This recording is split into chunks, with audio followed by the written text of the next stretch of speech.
നമസ്കാരം, സിബിനാണ്. ആദ്യമേ തന്നെ എല്ലാവർക്കും താങ്ക്സ്. ഒത്തിരി ഒത്തിരി ഒത്തിരി സ്നേഹം മാത്രം എല്ലാവരോടും. എന്നെ സ്വീകരിച്ച് സപ്പോർട്ട് ചെയ്ത എല്ലാവർക്കും സ്നേഹം മാത്രം തരുന്നു. ഒരിക്കലും പ്രതീക്ഷിച്ചിട്ടില്ല കേട്ടോ, ഇങ്ങനൊരു ആക്സെപ്റ്റൻസ് എനിക്ക് പുറത്തുണ്ടാകുമെന്ന് ഞാൻ ഒരിക്കലും പ്രതീക്ഷിച്ചിട്ടില്ല. ഇത്രയും സീസണുകൾ കണ്ടിട്ടും എനിക്കറിയില്ല ഇങ്ങനെ ഒരു സ്വീകരണം എനിക്ക് പുറത്ത് കിട്ടുമെന്ന്. So thank you so much. എന്നെ സ്വീകരിച്ച എല്ലാ അമ്മമാർക്കും, പെങ്ങന്മാർക്കും, കൂട്ടുകാരികൾക്കും, ചേട്ടന്മാർക്കും ഒക്കെ, അളിയന്മാർക്കും ഒക്കെ ഒത്തിരി ഒത്തിരി ഒത്തിരി സന്തോഷം. I love you all. സ്നേഹം മാത്രം എല്ലാവരോടും. അതിനോടൊപ്പം തന്നെ ഞാൻ കുറച്ച് ക്ലാരിഫിക്കേഷൻസ് തരാനാണ് ഈ വീഡിയോ ചെയ്തത്. ഒന്ന്, ആരൊക്കെയോ യൂട്യൂബിൽ പലരും പല രീതിയിലുള്ള ഇന്റർപ്രിട്ടേഷൻസ് പറയുന്നുണ്ട്. അപ്പൊ എന്റെ സൈഡിൽ നിന്നുള്ള ഒരു ജസ്റ്റിഫിക്കേഷൻ ചെറിയ രീതിയിലാണെന്ന് തോന്നിയിട്ടാണ് ഈ വീഡിയോ ചെയ്യുന്നത്.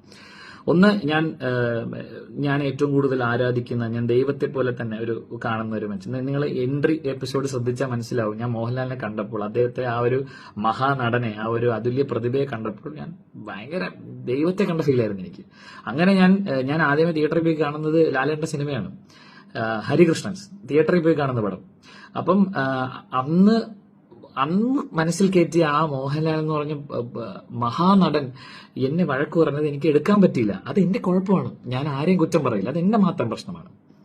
അദ്ദേഹം ഇങ്ങനെ ബാക്ക് ടു ബാക്ക് ഫയർ ചെയ്യായിരുന്നു. അങ്ങനെ മെഷീൻ നമ്മൾ ചിന്തിക്കായിരുന്നില്ല, ഞാൻ കടകടകളാന്ന്. അപ്പം അത് ഭയങ്കരമായിട്ട് ആഴത്തിൽ പതിയുന്നതിനൊപ്പം അദ്ദേഹം ഉപയോഗിച്ച വാക്കുകൾ എന്ന് വെച്ചാൽ ഈ ലക്ഷക്കണക്കിന് ആൾക്കാരുടെ അഭിപ്രായമാണെന്നൊക്കെ പറഞ്ഞപ്പോൾ ഞാൻ പാളി. അതായത് ഞാനൊരു എന്റർടൈനറാണ്, ആൾക്കാരെ രസിപ്പിക്കുന്ന ഒരാളാണ് ഞാൻ. അത് ആ രസം അവരിലേക്ക് എത്തുന്നില്ലേ? അവർക്കൊക്കെ എന്നെ ഒരു അപഹാസ്യമായ കഥാപാത്രമായിട്ടാണോ തോന്നുന്നത്? അപഹാസ്യൻ ആയ ഒരു കഥാപാത്രമായിട്ടാണ്. എന്റെ ഫൺ പരിപാടികൾ വർക്കാവുന്നില്ലേ? ഞാൻ ചെയ്ത തമാശകളൊന്നും അവരിലേക്ക് എത്തുന്നില്ലേ? പിന്നെ മനുഷ്യനല്ലേ പിള്ളേ, ദേഷ്യം വരുമ്പോൾ നമ്മൾ ദേഷ്യം കാണിക്കും. അതാണെങ്കിലും വേറെ രീതിയിൽ എനിക്കത് എടുക്കാൻ പറ്റില്ല. കാര്യം നമ്മൾ ഒരുപാട് കഷ്ടപ്പെട്ടിട്ടാണല്ലോ നമ്മൾ ഇവിടെ എത്തിയത്. ഞാൻ ഒത്തിരി കഷ്ടപ്പെട്ടിട്ടുണ്ട്. ലൈഫ് സ്റ്റോറി എനിക്ക് അവിടെ പറയാൻ പറ്റിയില്ല, ബട്ട് ഒത്തിരി കഷ്ടപ്പെട്ടിട്ടാണ് ഇന്ന് ഇങ്ങനെ നിൽക്കുന്ന ഒരു സ്ഥലത്തേക്ക് എത്തിയത്. ഒരുപാട് ജോലികൾ ചെയ്തു. ബാക്ക്ഗ്രൗണ്ട് ഡാൻസറായിട്ട് ജോലി ചെയ്തു, കൊറിയോഗ്രാഫറായിട്ട് ജോലി ചെയ്തു, ലൈറ്റ് പിടിക്കുന്ന ആളായിട്ട് പണിയെടുത്തു. അങ്ങനെ ഒത്തിരി പണികൾ ഞാൻ ചെയ്തിട്ടാണ് ഞാൻ ഈ നിൽക്കുന്ന കൊച്ചു സ്ഥലത്തേക്ക് എത്തിച്ചേർന്നത്. അപ്പൊ ഇതൊന്നും വർക്കാവുന്നില്ലേ? ഇതൊന്നും ശരിയാവുന്നില്ല എന്നുള്ള ഒരു തോന്നൽ എന്നെ അലറ്റി. അങ്ങനെ വരാൻ പാടില്ല. അങ്ങനെ ഇമോഷണലി ഞാൻ തകർന്നു. ഞാൻ സമ്മതിക്കുന്നു, അതെന്റെ കുറവാണ്. ഞാൻ ന്യായീകരിക്കുക, അതെന്റെ കുറവാണ്. ബിക്കോസ് അതൊരു മഹാനടനല്ലേ പറയുന്നത്. അപ്പം അത് സത്യമാണെന്ന് ഞാൻ വിശ്വസിച്ചു. അപ്പം തകർന്നുപോയി. ആ തകർച്ചയുടെ ഭാഗമായിട്ട് പിന്നെ ആ ഒരു ശനിയാഴ്ചത്തെ എപ്പിസോഡിന്റെ, ഞായറാഴ്ചത്തെ എപ്പിസോഡിന്റെ ഇടയ്ക്ക് കുറച്ച് കാര്യങ്ങളൊക്കെ സംഭവിച്ചു. അതൊന്നും നിങ്ങൾ കാണില്ല. അതൊന്നും പറയേണ്ട കാര്യമില്ലല്ലോ, അതൊന്നും ഒരിക്കലും പുറത്ത് പറയേണ്ട കാര്യമില്ല. അപ്പൊ അതിന്റെയൊക്കെ ഫലമായിട്ടാണ് ഞായറാഴ്ചത്തെ എപ്പിസോഡും കൂടെ കഴിഞ്ഞിട്ട് പിന്നെ ഉണ്ടായ ഇതിന്റെ ഫലമായിട്ടാണ് ഞാൻ പിറ്റേ ദിവസം രാവിലെ ഭയങ്കരമായി തകർന്നു പോയത്. വിഷമിച്ചിട്ട് ഞാൻ അവിടെ ഇരുന്ന്. അപ്പൊ എനിക്ക് അവിടെ നിന്ന് പുറത്തു പോകണം. എനിക്ക് ഇവിടെ നിന്ന് ഇറങ്ങിയാൽ മതി എന്ന് ഞാൻ തീരുമാനിച്ചു. അപ്പം ആക്ച്വലി എന്നെ കുറച്ചുകൂടി ട്രിഗർ ചെയ്ത് പൂജയാണ്. ഞാൻ അവിടെ ആകെ കണക്ട് ചെയ്ത് പൂജയായിട്ട്. അപ്പൊ പൂജ ഇങ്ങനെ വേദന കൊണ്ട് കരയുന്നു, നിലവിളിക്കുന്നു, പുറത്തേക്ക് പോകാൻ പറ്റുന്നില്ല. ഇതൊക്കെ കണ്ടപ്പോഴും ഞാൻ മാനസികമായി ഒത്തിരി തകർന്നുപോയി. ഞാൻ മനുഷ്യനല്ലേ, എന്റെ ട്രിഗറിംഗ് പോയിന്റ് അതാണ്. ഞാൻ ബാക്കിയുള്ളവരെ പോലെ എന്നെ കമ്പയർ ചെയ്യരുത് നിങ്ങൾ. കഴിഞ്ഞ സീസണിലെ വിന്നറിന്റെ മനക്കെട്ടിയും ആദ്യത്തെ സീസണിലെ വിന്നറിന്റെ മനക്കെട്ടിയൊക്കെ വളരെ വളരെ അങ്ങ് അറ്റത്ത് പീക്ക് ലെവലാണ്. ഞാൻ അത്രയ്ക്ക് മനക്കെട്ടിയുള്ള ഒരാളല്ല, ഞാൻ സമ്മതിക്കുന്നു. അങ്ങനെയുള്ള ഒരാള് ഈ ഗെയിമിൽ വരാൻ പാടില്ലായിരുന്നിരിക്കാം. ഇതും എനിക്കറിയില്ലല്ലോ. എല്ലാം തികഞ്ഞവരല്ലല്ലോ എല്ലാവരും. അപ്പൊ എന്റെ കുറവാണത്. ആ കുറവ് കാരണം ഞാൻ വിഷമിച്ചു, കരഞ്ഞു, പുറത്തു പോകണം എന്ന് ആവശ്യപ്പെടുന്നു, ഭയങ്കരമായി ആവശ്യപ്പെടുന്നു. ഞാൻ കൺഫെഷൻ റൂമിൽ കയറി എന്റെ കാര്യം പറയുന്നു. ഞാൻ കൺവിൻസ്ഡ് ആവുന്നില്ല. ഞാൻ വീണ്ടും പുറത്തേക്ക് ഇറങ്ങി വരുന്നു. ഞാൻ നിസ്സഹകരണം പറയുന്നു. അതൊക്കെ നിങ്ങൾ കണ്ടു. നിസ്സഹകരണത്തിന്റെ ഫലമായിട്ടാണ് എനിക്ക് സൈക്കോളജിസ്റ്റിനെ കാണാനുള്ള ഒരു സാഹചര്യം ഉണ്ടായത്. അദ്ദേഹത്തോട് ഞാൻ ആവശ്യപ്പെട്ടത്, എനിക്ക് ഈ ഷോയിൽ ഞാൻ ചെയ്യുന്ന കാര്യങ്ങൾ കൃത്യമായി പുറത്തേക്ക് വരുന്നില്ല എന്നുള്ള ഒരു ധാരണ എനിക്കുള്ളത് കൊണ്ട്, എന്റെ ധാരണയാണ് കേട്ടോ, എനിക്കറിയില്ല, ധാരണയുള്ളത് കൊണ്ട് ഞാൻ കമ്മ്യൂണിക്കേറ്റ് ചെയ്യാൻ ശ്രമിക്കുന്ന പല കാര്യങ്ങളും വേറെ രീതിയിൽ എത്തുന്നു, വേറെ രീതിയിൽ ഇന്റർപ്രറ്റ് ചെയ്യപ്പെടുന്നു എന്നുള്ള സങ്കടം കാരണം എനിക്ക് ഇനി ഷോയിൽ തുടരാനുള്ള മാനസിക നില ഇല്ല. ഞാൻ വിഷമത്തിലാണ്, ഞാൻ സങ്കടത്തിലാണ്, എനിക്ക് പുറത്തു പോകണമെന്ന് ഞാൻ ഡോക്ടറോടും പറഞ്ഞു, സൈക്കോളജിസ്റ്റോടും പറഞ്ഞു. അപ്പൊ അദ്ദേഹം തന്ന ഉപദേശമാണ്, സിബിനൊരു കാര്യം ചെയ്യൂ, ഒരുപാട് വിഷമിച്ചിരിക്കുമ്പോഴും ഒരുപാട് സന്തോഷിച്ചിരിക്കുമ്പോഴും നമ്മൾ തീരുമാനങ്ങൾ എടുക്കരുത്. സിബിൻ ഒരു 24 മണിക്കൂർ അല്ലെങ്കിൽ കുറച്ചു നേരം, 24 മണിക്കൂർ എന്ന് അദ്ദേഹം എടുത്ത് പറഞ്ഞില്ല, കുറച്ചു നേരം ഒരു ബ്രേക്ക് എടുക്കും. എന്നുവെച്ചാൽ ബ്രേക്ക് എന്ന് പറഞ്ഞു കഴിഞ്ഞാൽ പോയിട്ട് വെളിയിൽ പോയി ചായ കുടിക്കാനൊന്നും അല്ല കേട്ടോ. സിബിൻ ആ ഒരു ആംബിയൻസ് നിന്ന് മാറി ഒറ്റയ്ക്കിരുന്ന് ആലോചിച്ചതിന് ശേഷം ഒരു തീരുമാനത്തിലേക്ക് എത്തും എന്ന് അദ്ദേഹത്തിന്റെ ഉപദേശം ഞാൻ സ്വീകരിച്ചു. പക്ഷെ അന്ന് ചില ടെക്നിക്കൽ കാരണങ്ങൾ കാരണം എനിക്ക് പുറത്തു പോകാൻ പറ്റിയില്ല. ഇമ്മീഡിയറ്റ്ലി ഞാൻ വീട്ടിനകത്ത് അവിടെ കുറച്ച് നേരം ഇരുന്ന് റിലാക്സ് ആയതിനു ശേഷം ഞാൻ തിരിച്ച് വീട്ടിലേക്ക് കയറിയിട്ട് ഒന്ന് കളിച്ചു നോക്കാം, ഓഡിയൻസ് പുറത്താക്കുമ്പോൾ പുറത്ത് പോവാം, അങ്ങനെയൊക്കെ ഞാൻ ചിന്തിച്ച് ഞാൻ ഒന്ന് അവിടെ പിടിച്ചു നിൽക്കാൻ ശ്രമിച്ചു. അടുത്ത ദിവസം രാവിലെ ആയപ്പോഴും എനിക്കത് ശരിയാവുന്നില്ല. അതും എന്റെ ബലഹീനതയെ ഞാൻ മനസ്സിലാക്കുന്നു, അതും എന്റെ കുറവാണ്, ന്യായീകരിക്കില്ല. അത്രയും പിടിച്ചു നിൽക്കാൻ പറ്റിയില്ല എനിക്ക്. ചിലപ്പോൾ അത് എന്താ, നിങ്ങൾ ബി ഹൗസ് മെറ്റീരിയൽ അല്ലായിരിക്കും, ഞാൻ ആണെന്ന് ഞാൻ പറയില്ലല്ലോ. അപ്പോൾ എനിക്ക് അടുത്ത ദിവസം പോകണം തോന്നി. ഞാനത് ബിഗ് ബോസിനെ അറിയിച്ചു. ബിഗ് ബോസ്, എനിക്കിങ്ങനെ പ്രശ്നങ്ങളുണ്ട്, എനിക്ക് എന്റെ ചിന്തകളെ എനിക്ക് കൺട്രോൾ ചെയ്യാൻ പറ്റുന്നില്ല, എനിക്ക് പെട്ടെന്ന് ദേഷ്യം വരുന്നുണ്ട്, സ്ട്രെസ്ഡ് ആണ് ഞാൻ എന്ന് പറഞ്ഞപ്പോൾ അദ്ദേഹം പറഞ്ഞു, ഷിബിൻ നമുക്ക് പോവാം, നാളേക്ക് ഷിബിൻ ഡോക്ടറിന്റെ നിർദ്ദേശപ്രകാരം നമുക്ക് കുറച്ച് സമയത്തേക്ക് നമുക്ക് വീട്ടിൽ നിന്ന് മാറ്റാം. ദിവസം അങ്ങനെയൊന്നും പറഞ്ഞിട്ടില്ല, കുറച്ച് സമയങ്ങൾ പുറത്തേക്ക് കൊണ്ടുപോകുന്നു എന്ന് മാത്രം പറഞ്ഞു. കണ്ണ് കെട്ടി പുറത്തേക്ക് കൊണ്ടുപോയി. കണ്ണ് തുറന്നത് ഒരു മുറിയിലാണ്. ആ മുറിയിൽ ഞാനും ഒരാളുണ്ട്, എന്റെ മോശന്റെ ഒരു സ്റ്റാഫുണ്ട്, എന്നെ നോക്കുന്ന ഒരാൾ. അവിടെ ഒരു ടി വി ഉണ്ട്, ആ ടി വി വർക്ക് ചെയ്യില്ല. ഒരു ലാൻഡ് ഫോൺ ഉണ്ട്, ആ ലാൻഡ് ഫോണ് റെസ്റ്റോറന്റിലേക്കും റിസപ്ഷനിലേക്കും മാത്രം വിളിക്കാൻ പറ്റുന്ന ഒരു ലാൻഡ് ഫോൺ. ഫുഡ് ഓർഡർ ചെയ്യാൻ മാത്രം ഉപയോഗിക്കും, അതും എന്നെ ഉപയോഗിക്കാൻ സമ്മതിച്ചിട്ടില്ല. അത് ഉപയോഗിച്ചത് എന്റെ കൂടെ ഉള്ള ആളാണ്. പിന്നെ അദ്ദേഹത്തിന് മൊബൈൽ ഫോൺ ഉണ്ടായിരുന്നു, പക്ഷെ അദ്ദേഹത്തിന് എന്റെ മുമ്പിൽ വെച്ച് മൊബൈൽ ഫോൺ ഉപയോഗിക്കാനുള്ള പെർമിഷൻ കൊടുത്തിട്ടില്ല അദ്ദേഹം അതും ചെയ്തിട്ടില്ല. അപ്പം അദ്ദേഹത്തിന് ഫോൺ കോൾസോ മെസ്സേജൊക്കെ കമ്മ്യൂണിക്കേഷൻസ് വരുമ്പോൾ അദ്ദേഹം പുറത്ത് പോയിട്ട് അത് അറ്റൻഡ് ചെയ്യുകയും തിരിച്ചു കയറി വരും. ഞങ്ങൾക്ക് ഭക്ഷണം തരാൻ ഒരു സ്റ്റാഫ് ഉണ്ടല്ലോ, അത് നിങ്ങൾക്ക് അറിയാതെ ചെന്നൈയിലാണ് നടക്കുന്നത്. ചെന്നൈയിലായിട്ട് പോലും അയാളെ പോലും എന്നെ കാണിച്ചിട്ടില്ല. അങ്ങനെ പുറത്തുപോയി കളി കണ്ട് തിരിച്ചു കയറി വരാൻ പറ്റുന്ന ഒരു സ്ഥലമൊന്നും അല്ല ഈ ഷോ. അത്രയ്ക്കും എന്താ അങ്ങനെ ഉണ്ടായിട്ടുണ്ട് ഇതിന് മുന്നേ. പക്ഷെ എന്നാലും എന്റെ കാര്യത്തിൽ ഒരു അൺസർട്ടനിറ്റി അപ്പോഴും ഉണ്ട്. ഞാൻ തിരിച്ചു വരുമോ, അല്ലെങ്കിൽ എന്താണ് നടക്കുന്നതെന്ന് അവർക്കും അറിയില്ല, എനിക്കും അറിയില്ല. ഒരു തീരുമാനം അപ്പോഴും ഉണ്ടായിട്ടില്ല. ഞാൻ പുറത്ത് വന്ന് ആ ഒരു റിലാക്സേഷൻ പീരീഡ് കുറച്ച് സമയം, ഒത്തിരി ഒന്നും എടുത്തില്ല, ഒരു 2-3 മണിക്കൂർ കഴിഞ്ഞ് ഇദ്ദേഹവുമായി ഞാൻ സംസാരിച്ചു. ഇദ്ദേഹവും എന്റെ അടുത്ത് പ്രോപ്പറായിട്ടൊന്നും പറയുന്നില്ല, സംസാരിക്കാൻ പാടില്ല, റെസ്ട്രിക്ഷൻസ് ഉണ്ട്, ഷോയെ കുറിച്ച് സംസാരിക്കാൻ പറ്റില്ല, മറ്റെന്തിനെ കുറിച്ച് സംസാരിക്കാന്ന് പറഞ്ഞു അദ്ദേഹം. അപ്പൊ നമ്മൾ ചുമ്മാ സിനിമകളെ കുറിച്ച് സംസാരിച്ച് എന്റെ ഒരു ചിന്തയെ മറ്റൊരു ദിശയിലേക്ക് ഞാൻ വിട്ടു. അപ്പൊ ഞാൻ കൂളായി, ഡോക്ടർ പറഞ്ഞതുപോലെ. എന്നിട്ട് ഞാൻ ആലോചിച്ചു എന്ത് ചെയ്യും. അപ്പൊ ഞാൻ ആലോചിച്ചെടുത്ത തീരുമാനം തിരിച്ച് വീട്ടിനുള്ളിലേക്ക് കയറുക എന്ന് തന്നെയായിരുന്നു. തിരിച്ചു പോകാം, കാര്യം എന്തരോ വരട്ടെ, ആ മൂടായി. എന്നുവെച്ചാല് 120-130 പേർക്ക് മാത്രം ലഭിച്ച ഭാഗ്യമാണ് 6 സീസണിൽ മലയാളം ബിഗ് ബോസ് ഹൗസിൽ വരിക എന്നുള്ളത്. മലയാളത്തിലെ ഏറ്റവും വലിയ റിയാലിറ്റി ഷോയാണ്. അപ്പൊ ആ ഒരു ഭാഗ്യം എന്തിനു തട്ടിക്കളയണം? ഗബ്രി ഇടയ്ക്ക് പറയും any publicity is good publicity. എനിക്ക് അങ്ങനെ അഭിപ്രായമില്ല. പക്ഷെ എന്നിരുന്നാലും അത്തരത്തിലുള്ള ഒരു സ്ഥലത്ത് നിന്ന് ഇങ്ങനെ ഇറങ്ങി പോകേണ്ട ആവശ്യമില്ല. ചിലപ്പോൾ നിന്നെ ഇഷ്ടപ്പെടില്ലായിരിക്കും ആൾക്കാർ, ചിലപ്പോൾ നീ കാണും. പക്ഷെ ഒരു പാഠശാലയാണത്, അവിടെ നിന്ന് പഠിക്ക്, കുറച്ച് കാര്യങ്ങളൊക്കെ മനസ്സിലാക്കുക. പുറത്തു പോയിട്ട് ഇപ്പൊ സൈബർ ബുള്ളിങ് നിങ്ങൾക്കറിയാം, എന്റെ സുഹൃത്ത് നേടിയിട്ടുള്ളതാണ്. അങ്ങനെ ആ ഒരു പാഠം എന്ന് വെച്ചാൽ അങ്ങനെ നേടിയിട്ടും തോറ്റു കൊടുത്തിട്ടില്ലല്ലോ. ഇപ്പോഴും അന്തസ്സായിട്ട് ജോലി ചെയ്ത് വീട്ടുകാരെയൊക്കെ നോക്കി ജീവിക്കുന്ന ഒരു എക്സാമ്പിൾ എന്റെ മുമ്പിലുണ്ട്. എന്നാൽ നിനക്കും അത് ചെയ്യാൻ പറ്റും.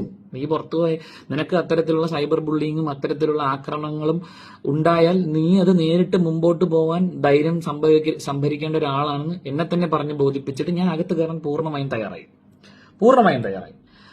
പിന്നെ അതിനുശേഷം എന്റെ വീട്ടുകാരെയോ എന്റെ പ്രൈമറി കോണ്ടാക്ട്സിനെ ആരും ഒന്നും ഇൻഫർമേഷൻസ് പാസ് ചെയ്തിട്ടില്ല. ഞാൻ പുറത്തു പോയി നല്ലത് വേറെ ഒന്നും അറിഞ്ഞിട്ടില്ല. 24 മണിക്കൂർ കഴിഞ്ഞു, 48 മണിക്കൂറായി, 72 മണിക്കൂറായി. ഇതിനിടയ്ക്ക് ഒരിക്കൽ കൂടെ ഞാൻ നമ്മുടെ സൈക്കോളജിസ്റ്റുമായി സംസാരിച്ചു. കുറച്ച് കാര്യങ്ങളൊക്കെ ഉണ്ടായി, അതൊക്കെ വളരെ സ്ട്രിക്ട് കോൺഫിഡൻഷ്യൽ കാര്യങ്ങളാണ്, എനിക്ക് പുറത്ത് പറയാൻ പാടില്ല എന്നുണ്ട്. പക്ഷേ എങ്കിലും ആവശ്യമെങ്കിൽ പുറത്ത് പറയും, ആവശ്യമെങ്കിൽ മാത്രം കേട്ടോ. എനിക്ക് ഇത് എവിടേക്കാണ് ചെന്ന് കയറുന്നതെന്ന് എനിക്ക് അറിയില്ല. ഇത് ഏത് വഴിക്ക് പോകുന്നു, ഏതൊക്കെ PR ടീം എന്തൊക്കെ കാണിക്കുന്നു, ഒന്നും എനിക്ക് അറിയില്ല. എനിക്കെതിരെ ആരൊക്കെയാണ് പ്രവർത്തിക്കുന്നതെന്നോ ഒന്നും അറിയില്ല. അപ്പൊ ആ പ്രവർത്തനങ്ങൾ ഏത് ദിശയിലാണ് പോകുന്നത് എന്ന് ആലോചിച്ച് മനസ്സിലാക്കിയതിനു ശേഷം ഞാൻ പിന്നെ ഉണ്ടായ കാര്യങ്ങൾ പറയാം. ആ 24 മണിക്കൂർ തുടങ്ങി, അല്ലെങ്കിൽ ഞാൻ ആ മുറിയിലെത്തിയ ഒരു 5-ാമത്തെ മണിക്കൂർ തുടങ്ങി 80 മണിക്കൂർ വരെ എനിക്ക് എന്ത് സംഭവിച്ചു എന്നുള്ളത്, എന്തൊക്കെ അവിടെ നടന്നു എന്നുള്ളത് ഞാൻ പറയേണ്ടതാണെങ്കിൽ. ഇപ്പൊ കോൺഫിഡൻഷ്യലാണ്, എനിക്ക് പറയാൻ പാടില്ല.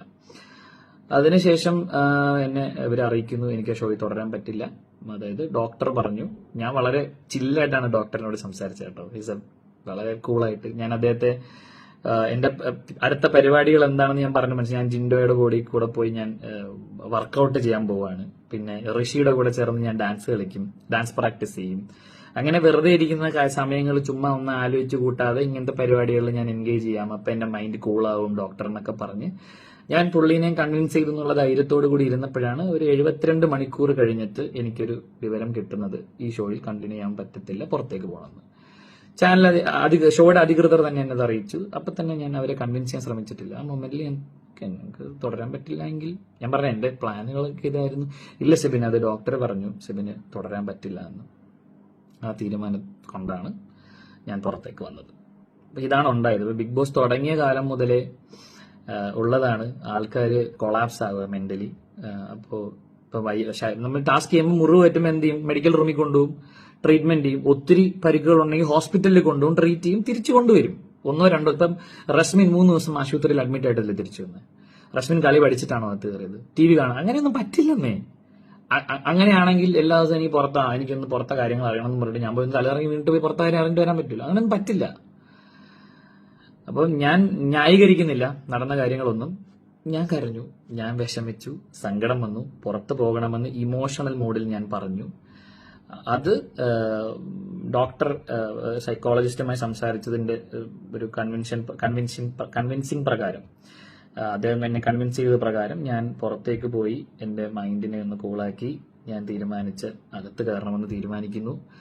അകത്ത് കയറാൻ റെഡിയാണെന്ന് അറിയിക്കുന്നു. പക്ഷേ കുറച്ച് ദിവസങ്ങൾ, ഒരു 3 ദിവസം കഴിഞ്ഞ് എന്നോട് പറയുന്നു തുടരാൻ പറ്റില്ല, പുറത്തേക്ക് വരണമെന്ന്. ഞാൻ പുറത്തേക്ക് വരുന്നു. അതാണ് ഞാൻ നിങ്ങളോട് എയർപോർട്ടിൽ വെച്ച് പറഞ്ഞത്. ഇറങ്ങി പോകാന്നുള്ളത് എന്റെ തീരുമാനമല്ലായിരുന്നു. ഇതാണ് സത്യാവസ്ഥ. എനിക്കിതായിരുന്നു നിങ്ങളെ അറിയിക്കേണ്ടത്. ബാക്കിയുള്ളവർ എഴുതാപ്പുറങ്ങൾ പാടുന്നുണ്ട്. പിന്നെ എന്നെക്കുറിച്ച് എന്തൊക്കെയോ ആരൊക്കെയോ എവിടെ നിന്നൊക്കെയോ പറയുന്നുണ്ട്. അത് എവിടെ നിന്നാണെന്നും ആരാണെന്നും കൃത്യമായി മനസ്സിലാക്കിയതിന് ശേഷം ഞാൻ പറഞ്ഞല്ലോ, ഇനിയും പറയാൻ ഈ വീക്കെൻഡ് എപ്പിസോഡ്, ശനിയാഴ്ചത്തെ എപ്പിസോഡിൽ നിന്നും ഞായറാഴ്ചത്തെ എപ്പിസോഡിലേക്ക് ഉള്ള യാത്രയിലുണ്ടായ കാര്യങ്ങളും അതിനുശേഷമുണ്ടായ കാര്യങ്ങളും കൺഫെഷൻ റൂമിലുണ്ടായ കാര്യങ്ങളും പിന്നെ ഈ ഹോട്ടൽ മുറിയിൽ ഞാനുണ്ടായിരുന്ന ദിവസങ്ങളിൽ നടന്ന കാര്യങ്ങളും കോൺഫിഡൻഷ്യലാണ്. പറയേണ്ടതാണെങ്കിൽ പറയും, എനിക്ക് തോന്നിയാൽ. എനിക്ക് അത് കോൺഫിഡൻഷ്യലാണ്. അതൊരു ഷോയിൽ നമ്മൾ കയറുമ്പോൾ ഷോയോട് കാണിക്കുന്ന, ചാനലിനോട് കാണിക്കുന്ന, അധികൃതരോട് കാണിക്കുന്ന മാന്യതയാണ്, ഗ്രാറ്റിറ്റ്യൂഡാണ്. ഞാൻ 3 വർഷം ഭക്ഷണം കഴിച്ചത് ഏഷ്യാനെറ്റിന്റെ കാശ് കൊണ്ടാണ്. ആ ചാനലിനെ ഞാൻ അവർക്ക് കൊടുത്തൊരു ഉറപ്പുണ്ട്, ഒരു കോൺഫിഡൻഷ്യാലിറ്റി, ഒരു കോൺട്രാക്ട് ഉണ്ട്, ഞാൻ ചെയ്യില്ല. അത് ആരെയും പേടിച്ചിട്ടല്ല കേട്ടോ, ചാനലിനെ പേടിച്ചിട്ടൊന്നുമല്ല. എന്ന് വെച്ചാൽ ഇറ്റ്സ് ഗ്രാറ്റിറ്റ്യൂഡ്, നന്ദി. അരി മേടിച്ച് തിന്നതിന്റെ നന്ദി. അപ്പൊ ഇതെനിക്ക് നിങ്ങളെ അറിയിക്കണം തോന്നി. അതിനു വേണ്ടിയിട്ട് ഞാൻ എന്റെ തന്നെ ഇൻസ്റ്റാഗ്രാമിൽ ഞാൻ ഇട്ട വീഡിയോ ആണ്. ഞാനൊരു ചാനലിനും ഇത് കൊടുത്തില്ല, അങ്ങനെ ചെയ്യാൻ പാടില്ല. അതുകൊണ്ട് എനിക്ക് നിങ്ങളോട് സംസാരിക്കണം. നിങ്ങൾ തന്ന സപ്പോർട്ടിനും, ചേട്ടൻ പോകണ്ടായിരുന്നു, സിബിൻ മോൻ ഇറങ്ങണ്ടായിരുന്നു എന്നൊക്കെ എയർപോർട്ടിൽ നിന്ന് എന്നോട് ഒരു പരിപാടി പറഞ്ഞു. ചെന്നൈ എയർപോർട്ട്, എന്തിനാ ഇറങ്ങി വന്നത്, കളിക്കണ്ടായിരുന്നു, ഞങ്ങൾക്ക് കൂടെയില്ലേ എന്ന്. എനിക്ക് വോട്ട് ചെയ്തിട്ട് ആ വോട്ട് പാഴായി പോയി എന്ന് പറഞ്ഞ് എന്നോട് സ്നേഹം കാണിക്കുന്ന ഒത്തിരി പേരുണ്ട്. അവരോടൊക്കെ ഉള്ള എന്റെ മറുപടിയാണിത്. നിങ്ങൾ ആരെയും നിരാശപ്പെടുത്തി മനഃപൂർവ്വം ഇറങ്ങി വന്നതല്ല, സംഭവിച്ചു പോയതാണ്. ഇതൊക്കെയാണ് കാരണങ്ങൾ. പിന്നെ ഒരു കാര്യം കൂടെ ഞാൻ നിങ്ങളോട് പറയാം. ഈ റോസ്റ്റിങ്ങും ഇൻസൾട്ടിങ്ങും ഒരു നേരിയ വരയാണ്, ചെറിയൊരു തിൻ ബോർഡറാണ്. ഒരാളെ റോസ്റ്റ് ചെയ്യുകയും ഒരാളെ ഇൻസൾട്ട് ചെയ്യുകയും. ഞാൻ നേരത്തെ പറഞ്ഞ പോലെ കഷ്ടപ്പെട്ട് കയറി വന്ന ഒരാളെ റോസ്റ്റ് ചെയ്തതാണോ ഇൻസൾട്ട് ചെയ്തതാണോ എന്ന് തിരിച്ചറിയാൻ എനിക്ക് പറ്റിയില്ല. ഞാൻ നേരിയ വരയാണ് റോസ്റ്റിങ്ങും ഇൻസൾട്ടിങ്ങും. അപ്പോൾ എല്ലാവരോടും സ്നേഹം മാത്രം. നമ്മൾ ഇനിയും കാണും, എവിടെയെങ്കിലും എന്തെങ്കിലുമൊക്കെ ഞാൻ ചെയ്യും. അപ്പോൾ എപ്പോഴത്തെയും പോലെ entertainment. I love you all. സ്നേഹം മാത്രം.